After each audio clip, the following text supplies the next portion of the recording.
Okay, so when I left off, I had the spider and like the coil assembly assembled, and I had it shimmed out.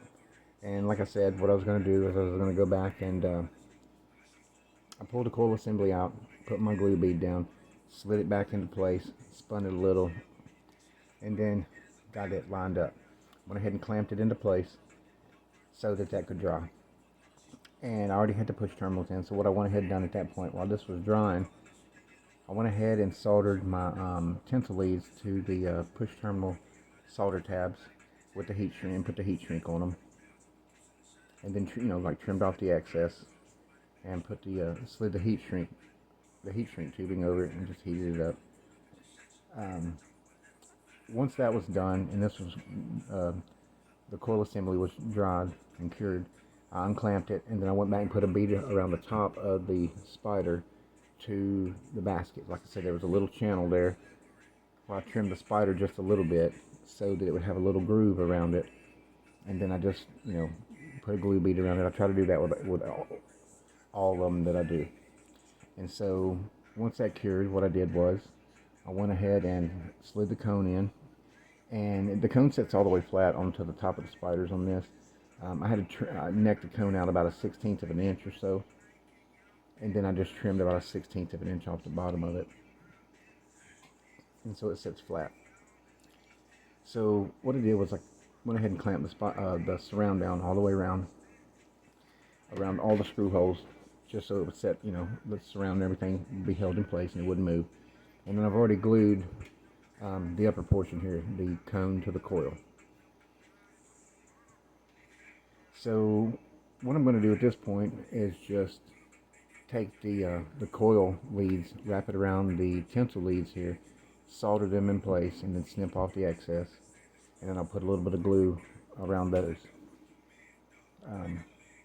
Once I'm done with that, what I'll do is I'll go back and I'll put my glue under the surround, and then I'll use all my clamps and clamp it down into place and let it cure.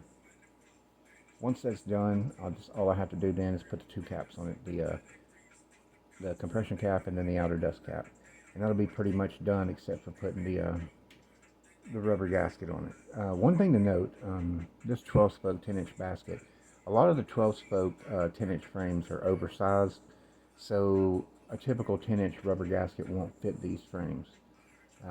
That's the only thing I didn't have. All of the 10-inch baskets that I have, none of the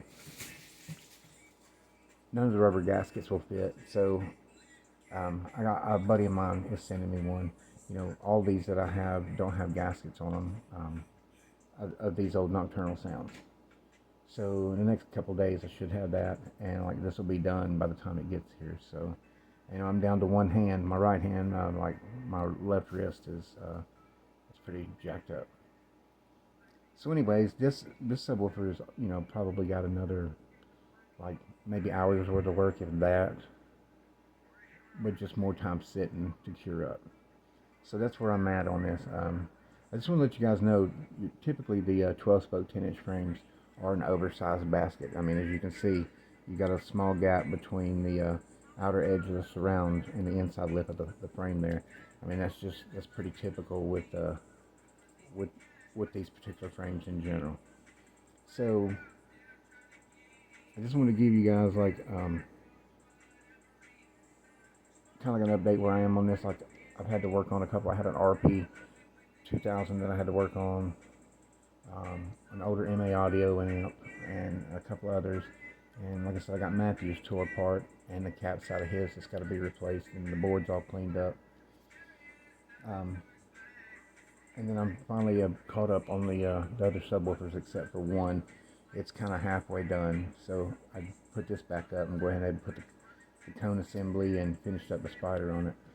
So anyways, that's where I'm at on it. Once I get the lead soldered and the caps and all on it and whatnot, I'll give you guys another update on it.